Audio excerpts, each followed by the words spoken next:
to homegrown terrorists, talking about taking people with Western passports and sending them back home for terrorist operations from eastern Syria. That's what got Zawahiri all worked up over this group, and they weren't taking direction very well from Zawahiri. Not that their goals were any different. So here you have a group, now think of this, $1 billion in cash and bullion, well-armed, well-financed. They have lots of free space in which to operate, train, and we know that they have intentions to send people who have shown up with Western passports back to the United States and back to Europe. That is as dangerous as it gets. Now, is it 6 months, 3 months, or a year? We're not sure, but I wouldn't wait. And it's not whack-a-mole. This is in our national security interest. Bumper sticker phrases aren't going to win this thing. We've got to be dug in for the long haul. Now, the American Civil Liberties Union disagrees with the Obama policy of simply killing terrorists who happen to be American citizens. And you know what? Rarely is the ACLU on the right side of any legal argument. However, on this one, the ACLU might be correct. Joining me now, investigative journalist and Daily Ledger contributor Kimberly Dvorak. Kimberly, so Congressman Rogers writes this op-ed, and basically it gives his blessings to what the Obama administration is doing, possibly killing Americans who are overseas but who are also terrorists. It seems strange bedfellows to me. Yeah, well, it actually is, but we actually know for a fact that at least 4 Americans have been killed by lethal drone strikes under presumably Mr. Rogers' watch, who writes in his op-ed that he is involved in all of the meetings when they make the decisions for the war on terror, whether it be civilian or military side of things. So he's absolutely a big participant in this, approves it, and you're right, he does think that we need to do more of this. Now, this al-Awlaki guy was maybe the biggest name, or certainly the most prevalent incident involving something like this, because it also took out his 16-year-old son. Yeah, I mean, this is really quite disturbing. The ACLU has actually followed a lawsuit with this all the way up the courts, and finally now we hear the last couple of weeks the family has decided that, the government will never come down on their side of this. But al-Awlaki was killed in a drone strike in Yemen. What the government fails to highlight, and what most of the mainstream media here also fails to highlight, is the fact that Yemen actually had al-Awlaki in custody, but the United States never at any point has had any charges leveled against him. So when Yemen decided they were going to hand him over, the United States had no charges, so they released him.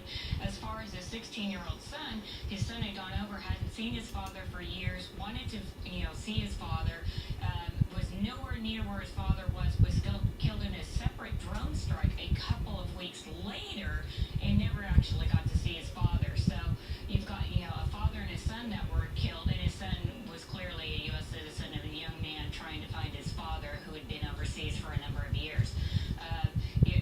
It's actually kind of a scary thought that we're putting Eric Holder, Mr. Rogers here, and Mr. Obama, at the head of the table to decide on their Terror Tuesdays discussion who will be on this kill list, even though they try to deny that there is a kill list. Yeah, and the justification for all this is that technically we are at war. But let's face it, we've been at war with terrorists and terrorism since the 1980s. And oh, by the way, in Rogers' op-ed piece, he wrote a strange thing that really stuck out to me, and that is our military can fire first and ask questions later. But we know that the Obama policy, for example, in Afghanistan is these troops have to be fired upon before they can fire back. Yeah, absolutely. This actually goes back to General Petraeus. He wrote the COIN operational handbook, which now has been proven to be an absolute failure, which is the Hearts and Minds campaign.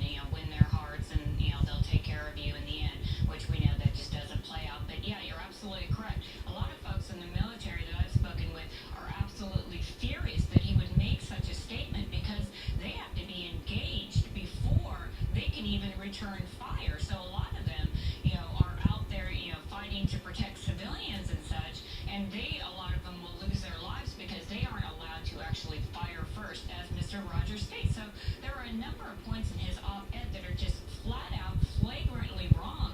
And unfortunately, you don't see too many folks in the mainstream media wanting or willing to point this out.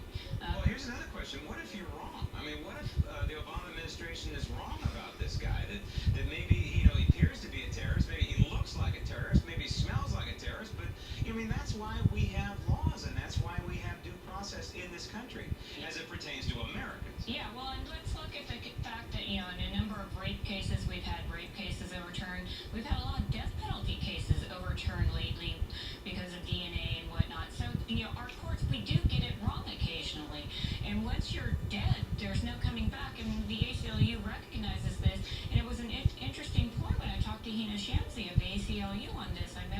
Guantanamo. They would rather send these guys to Gitmo because at least they have some sort of reasonable hope that in the end that they will get out. Whether they're good guys or bad guys, that's not up for individuals. We have a rule of law in this nation. Our Constitution protects that. And we're saying, you know what, forget it, they're terrorists. And so what is the difference, honestly, what is the difference between Tim McVeigh and this guy in Yemen?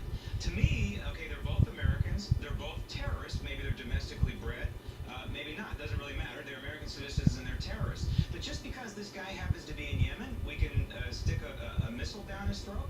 Well, I think if you brought up a good point here with Timothy McVeigh, he was responsible for killing a couple hundred people. Anwar al-Awlaki has been responsible for killing no one. You have to remember the 2009 Fort Hood shooting where he had conversations back and forth via email with Major Nadal. You know, the military determined the 20 emails that were sent back and forth were within the purview of his research on the Muslim religion, and they didn't find any irregularities there, and they didn't find any coaching from al-Awlaki. So we're basing that al-Awlaki is a bad guy. And I think it may come down to embarrassment because right after 9/11, you know, we know that he went to college in San Diego State, and they asked him back at the Pentagon to come back to brief them in the Pentagon. They have Mr. al-Awlaki in the Pentagon briefing them on what radical Muslim religion was all about, and then, you know, he turned and